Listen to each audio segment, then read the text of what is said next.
Saya lagi ya? Tidak ada semua ya. Baik, minggu kedua ini kita akan membahas materi mengenai virus. Nah, sebelum kita memulai, di sini Ibu ingin bertanya, kalian pernah nggak sih ngalamin penyakit flu?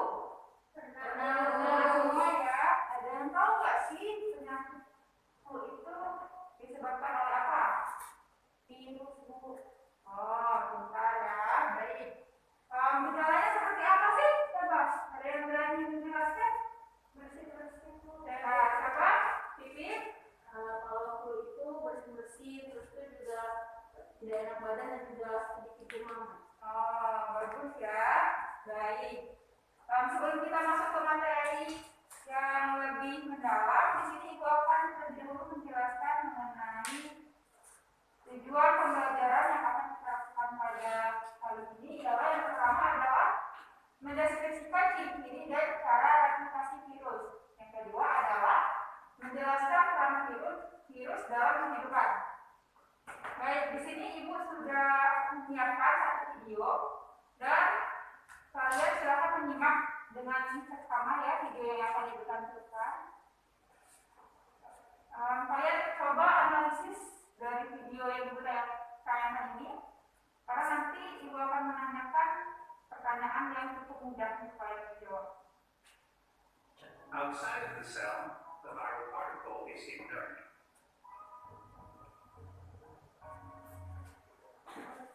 A virus doesn't produce, or for that matter, produce anything at all. It's the ultimate parasite. Viruses travel light, packing only the baggage they absolutely need to hack into a cell, commandeer its molecular machinery, multiply, and make it escape. A virus's travel kit always includes the genome and the surrounding protein shell, or capsid, which keeps the viral genome safe, helps the virus latch onto cells and wiggle inside, and on occasion, abets its offspring together.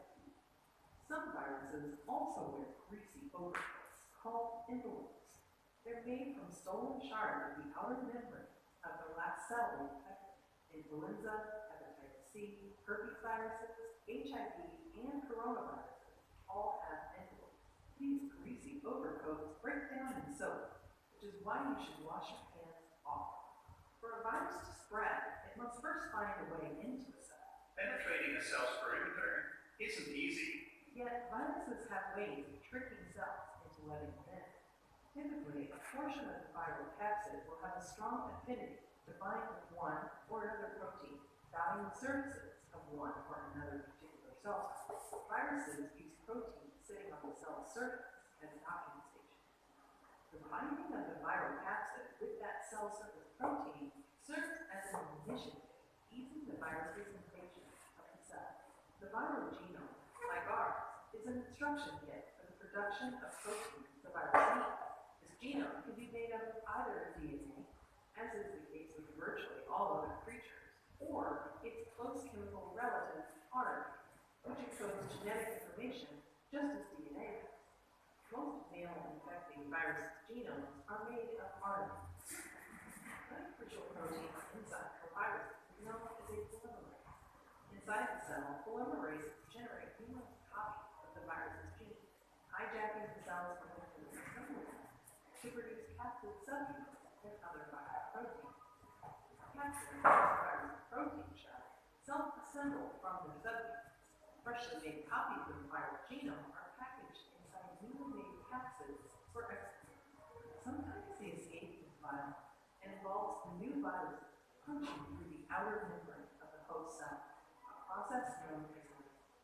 But enveloped viruses can escape by a privileged process called budding, whereby they wrap themselves in a piece of membrane from the infected cell and cloaked in these newly acquired greasy overcoats, slip through the cell's outer membrane. Even then, the cell having birthed a myriad baby viruses is often left fatally weak.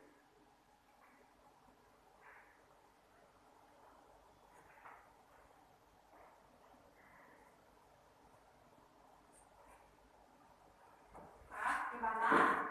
Setelah menyimak video yang telah Ibu sampaikan tadi,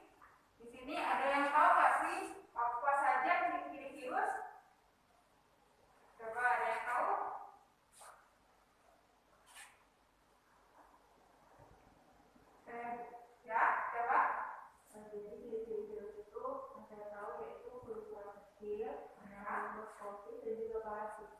Bagus. Ada yang sependapat dengan Mak Pipis? Ya, ada lagi pendapat lain? Oh, ada pendapat lain? Saya Bu, Ya, silakan. terdiri dari DNA atau RNA Bu. Ya, bagus ya. Benar jawabannya. Sekarang berdasarkan video tadi, apa saja sih virus-virus yang disebutkan? Contoh-contohnya nama-nama virus? Ada yang berani menyebutkan? Saya Bu, Ya, coba intinya. HIV dan influenza dan coronavirus Bu. Wah, bagus ya. Nah, sekarang langsung saja kita masuk ke materi.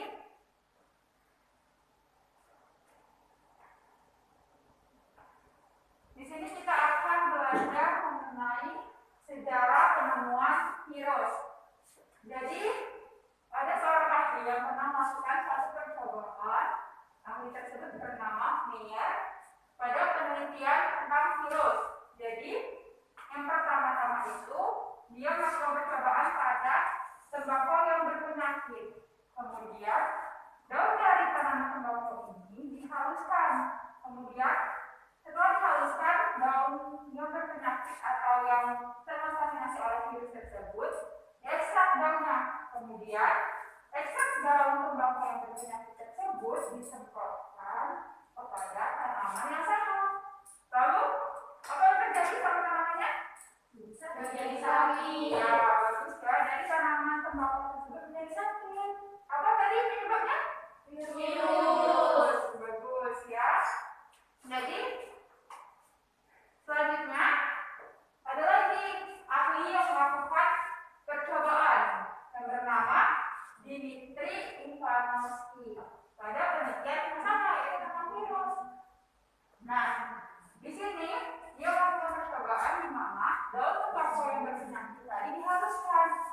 Kemudian dia melakukan penyaringan ekstrak daun tembakau yang berpenyakit sehingga setelah terjadi proses penyaringan ekstrak tersebut didapatkan putrat. Kemudian selanjutnya putrat dari daun tembakau yang berpenyakit tadi disemprotkan kembali ke tanaman tembakau sehingga tanaman tembakau yang semula sehat menjadi sakit oleh terkontaminasi virus tersebut. Baiklah, di sini ada seorang ahli yang bernama Wendell Stanley. Dia mempersoalkan partikel mikroskopis yang menyerang tanaman tembakau yang kemudian diberi nama tobacco mosaic virus atau TIV. Jadi ini struktur dari tobacco mosaic virus. Jadi di sini dia mempunyai asam nukleat dan juga protein. Nah, jadi seperti yang dijelaskan pada video yang ibu tayangkan tadi, ini ciri-ciri dari virus. Nah, ada yang bisa membacakan? Siapa yang berani membacakan? Saya Bu. Ya, silakan. Ciri-ciri virus yang pertama bersifat aseluler atau tidak mempunyai sel. Yang kedua berukuran 20 sampai 300 mikron. Yang ketiga memiliki salah satu macam asam nukleat yaitu RNA atau DNA. Yang keempat berupa hablum atau kristal. Yang kelima bentuknya beragam antara lain oval, silinder, polihedral, dan kompleks. Yang keenam tersusun atas asam nukleat yang dikelilingi oleh kapsul. Ya, bagus. Dari tepuk tangan temannya. Jadi benar yang dikatakan oleh temannya. Jadi ciri-ciri virus itu pertama adalah bersifat aseluler. Artinya di sini dia tidak mempunyai sel. Yang kedua itu dia berukuran 20 sampai 300 mg. Artinya dia sangat kecil ukurannya dan tidak bisa dilihat oleh mata. Dengan apa bantuan alat yang kita gunakan untuk melihat virus? Mikroskop. Bagus ya. Nah, kemudian dia memiliki salah satu macam asam nukleat RNA atau DNA. Jadi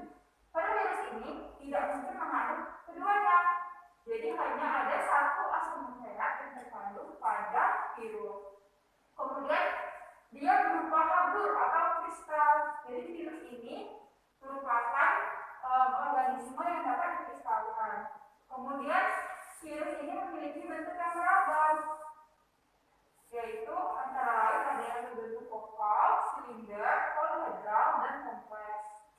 Kemudian dia tersusun atas asam nukleat yang dihubungi oleh vaksin. Sampai sini ada yang ingin ditanyakan?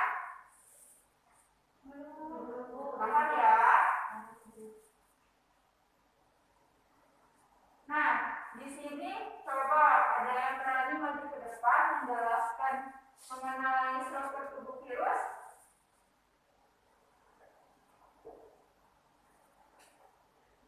Ayo, siapa yang berani?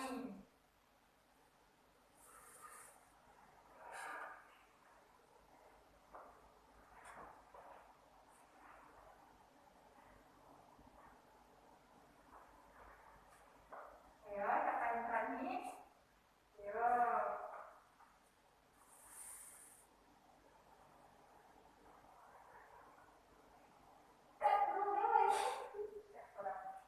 Jadi, siapa yang berani ya? Di sini Ibu akan menjelaskan. Jadi, di sini struktur dari tubuh virus itu yang pertama ada selubung lipid.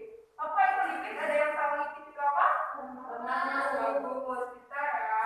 Nah, di sini dia mengandung RNA virus.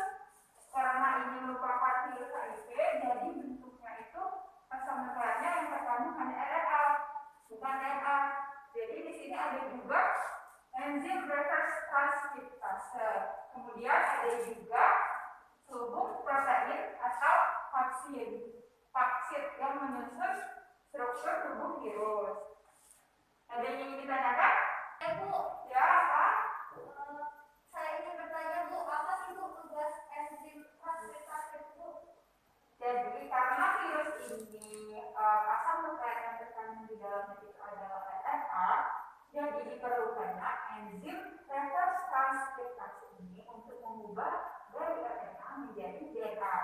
Bagaimana? Tidak apa-apa? Bu, Baik, ada lagi yang ditanyakan? Lanjut ya.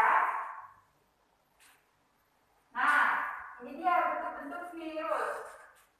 Jadi di sini ada virus herpes yang berbentuk seperti kristal ini, disebut sebagai herpesviridae. Kemudian ada juga parvoviridae dan ada juga adenoviridae. Nah, di sini ada lagi itu Foxviridae dan Iridoviridae. Nah, pada Iridoviridae ini terdapat Lead-virion dan juga Enfolk-virion. Ya, Enfolk-virion.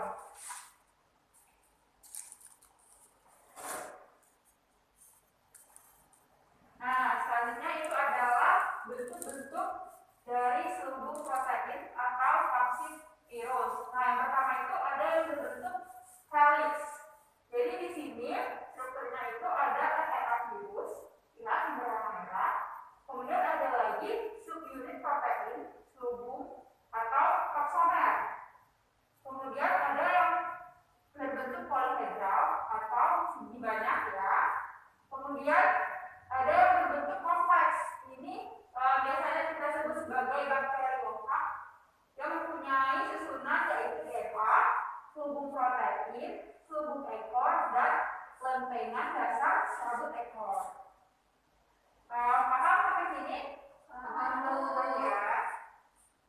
Nah, seperti pada slide sebelumnya, ada yang berbentuk seperti ini. Namanya disebut virus pemakan bakteri atau bakteri. Nah, bagus ya.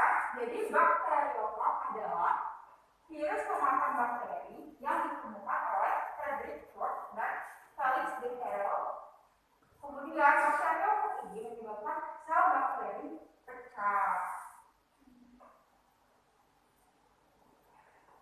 Nah, di sini ada perkembangbiakan virus. Jadi di sini ada dua cara virus menginfeksi bakteri, yaitu secara lipid dan Isogenik. bagus. Ada yang berani menjelaskan mengenai dua jalur perkembangan biakan virus ini? Saya Bu, Ya, coba silakan maju ke depan ya.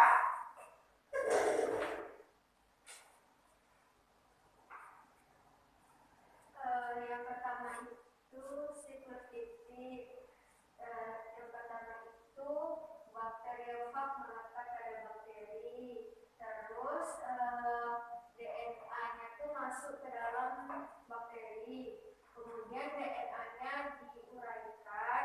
Kemudian terbentuklah DNA virus yang baru menggunakan DNA inangnya. Kemudian sel inang itu melakukan transkripsi dan juga translasi dari DNA virus untuk menghasilkan protein virusnya. Kemudian perakitan virus baru selesai dan juga enzim dari virus ini menyebabkan bakterinya pecah sehingga terjadilah lisis dan virus baru dilepaskan untuk memulai siklus yang baru di sel inang baru. Kemudian untuk siklus lisogenik itu yang pertamanya bakteriofag itu melekat pada bakteri dan juga DNA dari bakteriofag masuk ke dalam bakteri. Kemudian DNA virus itu bergabung dengan kromosom bakteri dan membentuk profag non infektif. Kemudian kromosomnya bereplikasi dan berlangsung selama beberapa kali bulan sel. Kemudian profag dapat keluar dari kromosom inang dan sel akan mengalami siklus titik. Kemudian dilanjutkan dengan siklus titik. Bagus, terima kasih ya kakak. Berikan tepuk tangan nih. Bagus, ada lagi yang ingin mencoba menjelaskan mengenai perkembangan biakan virus? Cukup ya. Baik, di sini ibu akan menjelaskan secara jelas ya. Jadi ada dua cara menginfeksi bakteri. Apa saja tadi? Ya, jadi yang pertama itu kita bahas mengenai siklus litik. Jadi pada siklus litik ini dimulai dari bakteriofag melekat pada bakteri. Kemudian fag DNA masuk ke dalam sel inang. Kita ketik alur, kemudian DNA yang sudah masuk ke dalam sel inang ini diuraikan. Kemudian terbentuklah DNA fag yang baru dengan menggunakan nukleosida milik DNA inang. Kemudian sel inang melakukan transkripsi dan juga translasi DNA fag untuk menghasilkan protein fag. Kemudian terjadi perakitan fag baru selesai. Kemudian enzim fag menyebabkan sel pecah atau lisis. Jadi di sinilah yang membedakan antara siklus lisogenik dan siklus litik. Di sini adanya perakitan fag ini yang menyebabkan selnya itu pecah. Kemudian fag yang baru itu dilepaskan untuk memulai siklus yang baru. Nah, sedangkan siklus lisogenik itu setelah bakteriofag melekat pada bakteri, kemudian fag DNA masuk ke sel inang, lalu DNA fag bergabung dengan kromosom bakteri dan membentuk profag non infektif. Kemudian kromosom tadi bereplikasi dan berlangsung selama beberapa kali pembuahan sel. Nah, kemudian profag dapat keluar dari kromosom inang dan sel yang mengalami siklus titik. Baik, sampai di sini ada yang ingin ditanyakan? Tahan ya. Jadi perhatikan baik-baik. Nah, di sini kita akan masuk pada penyakit pada tumbuhan yang disebabkan oleh virus. Nah, coba kalian perhatikan. Ayo perhatikan ya gambar yang ada di depan. Di sini ada daun apa ini? Bagus. Jadi ini adalah salah satu penyakit pada tumbuhan yang disebabkan oleh virus, yaitu penyakit kuning pada daun tomat yang diakibatkan oleh Bean Golden Mosaic virus. Nah, kemudian ini ada juga daun yang menggulung. Kalian pernah kan pastinya melihat daun yang menggulung? Nah, itu merupakan salah satu akibat dari virus yang bernama Turkic Yellow Mosaic virus. Kemudian ada juga mosaik pada daun tanaman tembakau. Apa tadi namanya virus? Virus. Nah, ini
babi.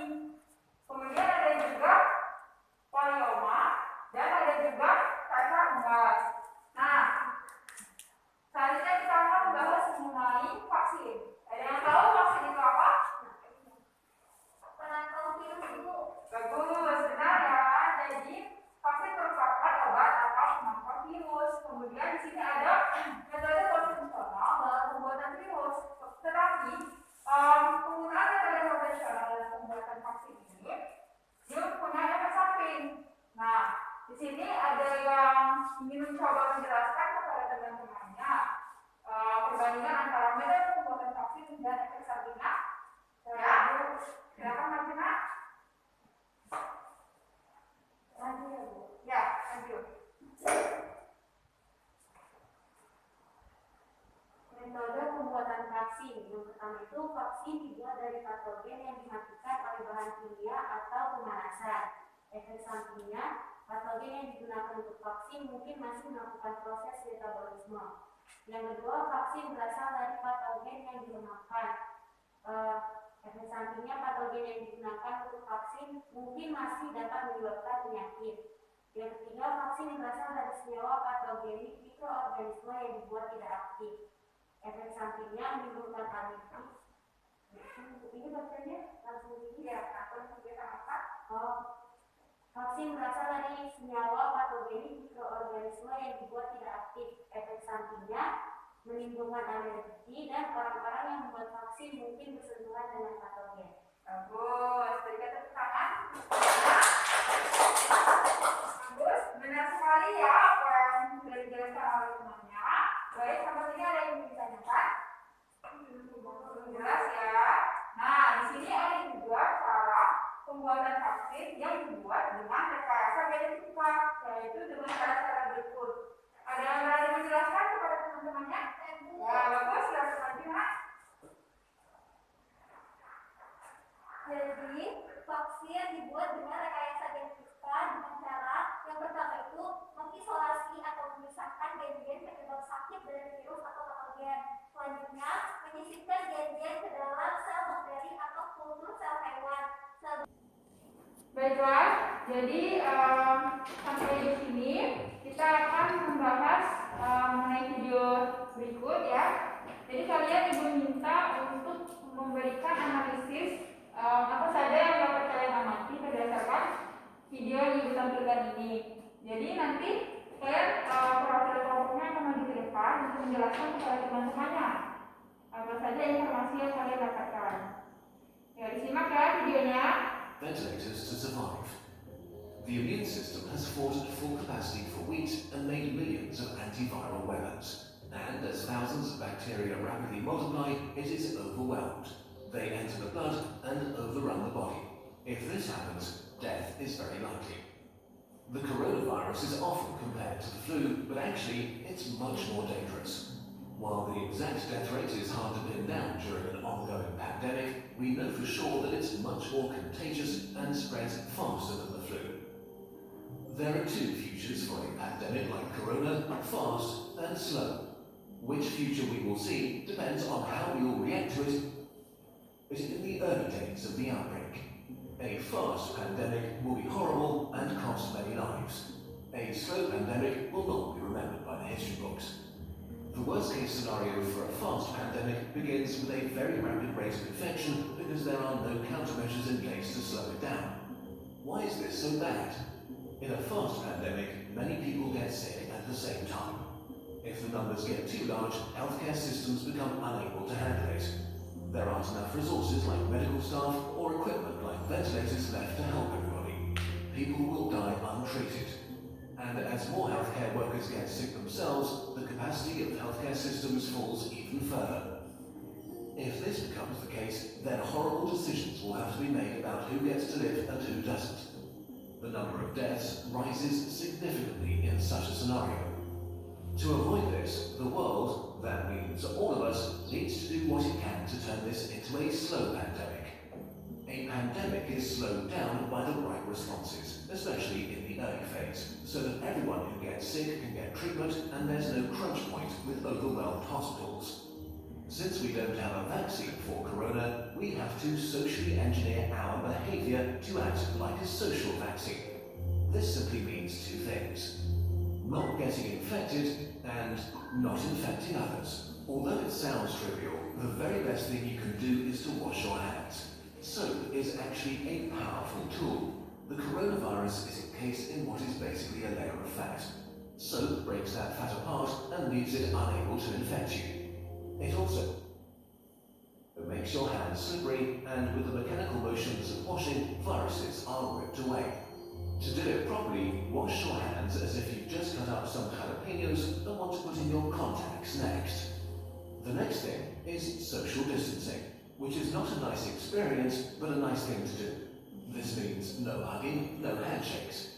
If you can stay at home to protect those who need to be out for society to function, from doctors to cashiers or police officers. You depend on all of them. They all depend on you to not get sick. On a larger level, there are quarantines, which can mean different things, from travel restrictions or actual orders to stay at home. Quarantines are not great to experience and certainly not popular, but they buy us, and especially researchers working on medication and vaccination, crucial time. So if you are put under quarantine, you should understand why and respect it. None of this is fun, but looking at the big picture, it is a really small price to pay. The question of how pandemics end depends on how they start. If they start fast with a steep slope, they end badly. If they start slow with a not so steep slope, they end okayish. And in this day and age, it really is in all of our hands, literally and figuratively. You might have seen. Baiklah, jadi bagaimana video yang sudah ditampilkan sudah dianalisis ya. Jadi di sini coba perwakilan kelompok memberikan penjelasan mengenai video yang sudah diamati. Ada yang berani? Kelompok siapa yang berani maju duluan? Kelompok Ibu. Kelompok berapa? Kelompok 2. Ya, silakan ya. Maju. Yang boleh maju?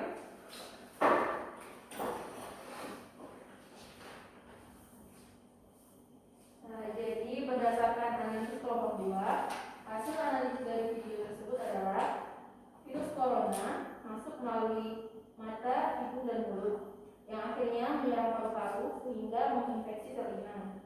Kemudian sistem imun akan bukan menyerang berkelahi atau yang menyerang virus tersebut. Nah, perbandingan corona dengan flu, yaitu corona ini lebih berbahaya daripada virus influenza karena dia infeksinya cepat, peningkatan infeksinya juga meningkat secara signifikan dan menyebabkan banyak kematian. Cara untuk penanganannya yaitu dengan mencuci tangan, social distancing, dan tetap di rumah. Apabila sudah tertular, maka harus menjalani karantina dan juga pergi ke dokter. Ya, bagus ya. Berikan tepuk tangan. Ayo, kelompok selanjutnya ada yang berani di depan? Siapa yang berani? Silakan. Coba kelompok yang di belakang.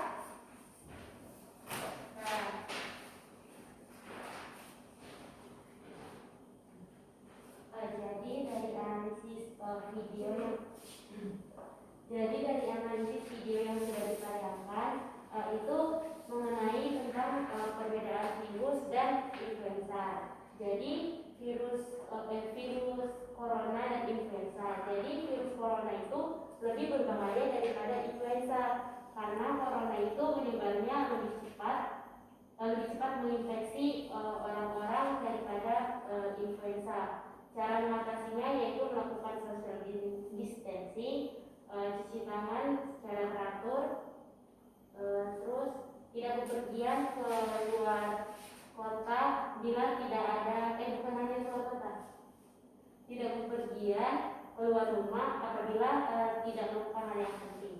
Bagus sekali ya, berikan tepuk tangan. Ya, kelompok terakhir, maju. Baiklah, hasil analisis terhadap video yang telah ditayangkan, yang pertama itu virus itu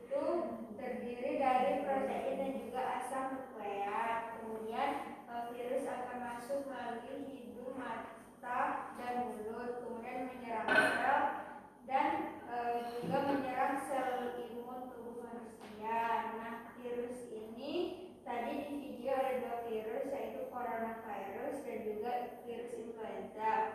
Perbedaannya yang pertama itu virus corona itu adalah virus yang ganas, sedangkan virus influenza itu virus yang kurang ganas. Kemudian corona itu virus yang cepat menyebar dan cepat menginfeksi, sedangkan virus influenza itu infeksinya lambat. Kemudian cara penanganan virus itu adalah pertama cuci tangan menggunakan sabun, karena sabun bisa menghancurkan envelop lipid dari virus tersebut. Kemudian jika sudah terinfeksi maka harus dikarantina dan juga menemui dokter. Bagus, jadi tangan semuanya. Baik, anak-anak sudah paham materi tentang virus pada hari ini? Tidak ada yang ditanyakan lagi? Tidak ada ya, karena waktunya sudah hampir habis. Jadi ibu punya tugas soal yang akan kalian kerjakan di rumah dan kalian tunggu minggu depan ya. Jadi di sini silakan maju, ambil soalnya. Silakan masuk saja ya.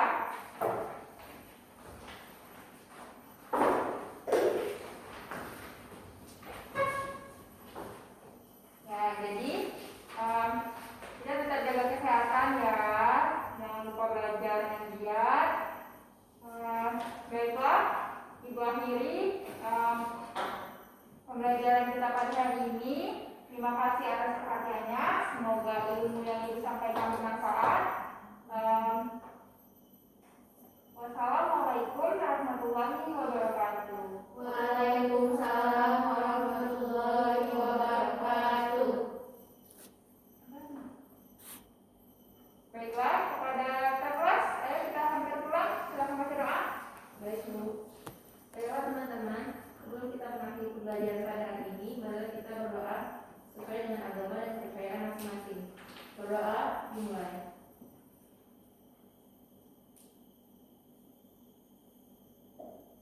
Berdoa selesai. Beri salam